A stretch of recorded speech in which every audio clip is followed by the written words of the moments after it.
Is it possible that Yahweh is actually a narcissist? Hi, this is Barry Phillips with 10-Minute Torah, day 1 of Emor, which means to speak or to say. And we are today in the book of Vayikra, Leviticus chapter 21, beginning with verse 1 down through verse 6. Yahweh said to Moshe, "Speak to the priests, the sons of Aaron, and say to them, no one is defiled for the dead among his people, except for his relatives who are nearest to him, for his mother, and for his father, and for his son, and for his daughter, and for his brother, and for his maiden sister who is near to him, who has no husband, for her he is defiled. A leader does not defile himself among his people to profane himself.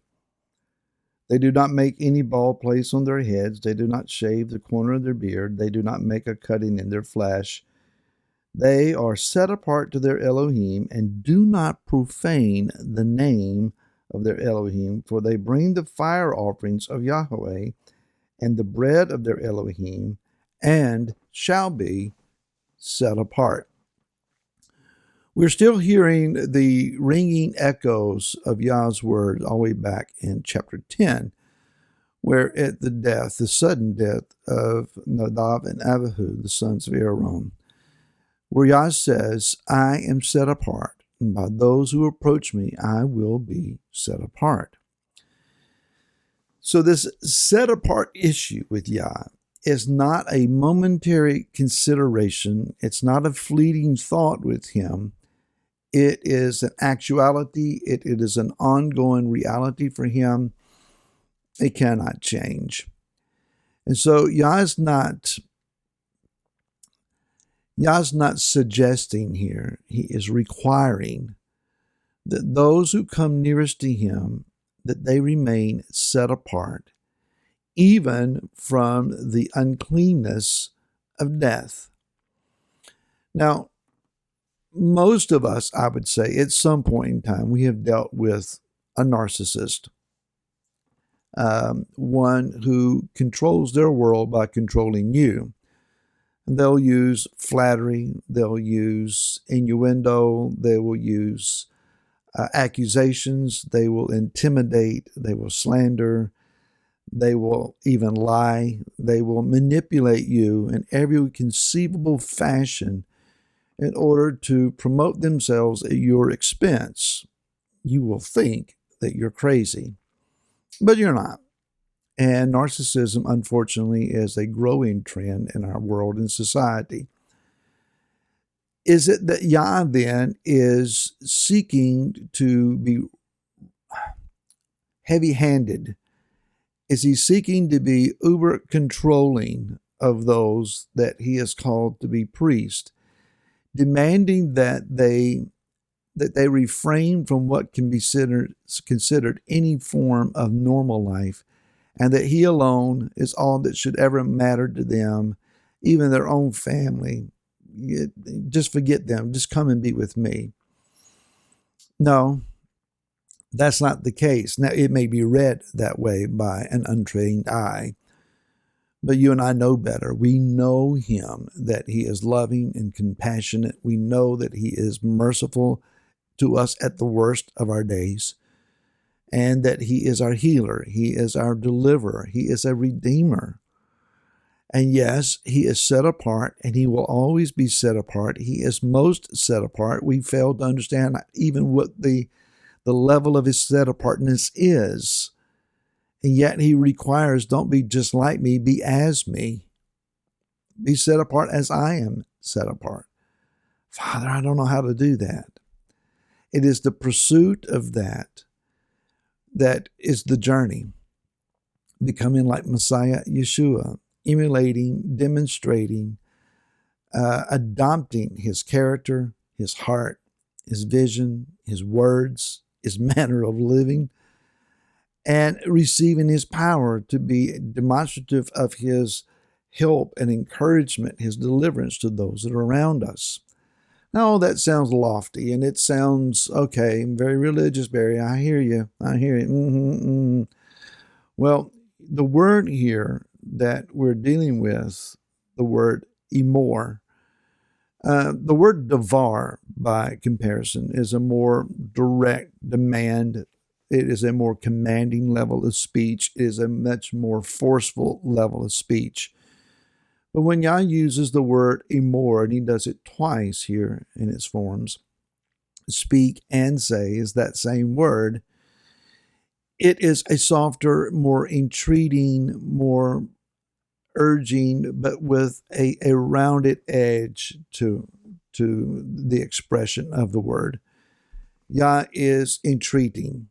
He is encouraging. He is speaking softly here. He's not pointing the finger and making a demand. He is saying, come, let's share something with you. Let me encourage you along this path of understanding. And he says to the priests who come nearest to him in his presence, who bring his offerings, who enter into the closest realm of his presence. And he says to them, I understand death is a hard reality for you. So when your parents or your immediate siblings and family have passed, for them, take the time necessary to process the grief and take care of the burial and deal with what's in front of you. But afterwards, be clean and come back into my presence. The issue here is that we tend to, in our compassion, go beyond the acceptable realm. And the American tradition of things, being a pastor for years, I've seen various applications of this process. You get the call that someone has passed. The family needs visitation. They need someone to come and to pray with them and love on them and just listen to them and basically be there. Just be there and have some compassion.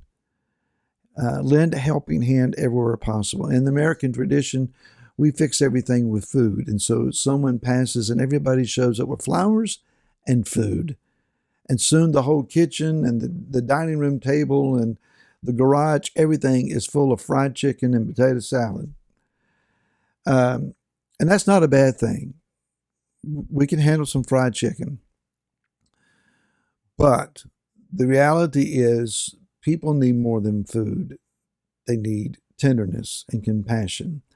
Then we go through the visitation process, and then we go through the viewing of the body, and then we go through the funeral service, and then we go to the graveside, or else these days the ashes in the urn are presented to the family, etc. Well, that whole process, if you're in a area where an open casket is, scripturally, that's unclean. Now what do we do? Now what do we do? Yah is saying to us, have compassion, but be aware. I need you back in my presence. I need you to be focused on me because I'm where the realm of light and life is. If we live in the mainstream of a societal thought, we will be in death and darkness because that's where our societies are. We have to consciously move out of that realm and come into the place where Yah is and maintain that place before him. And so we set ourselves apart. We bathe our bodies in water. We wash our clothes. We do all that we know to do without the ashes of the red heifer providing the waters of purification.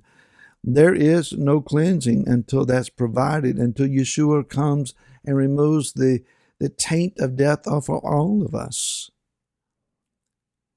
And so we do what we can. We wash ourselves. We remove ourselves.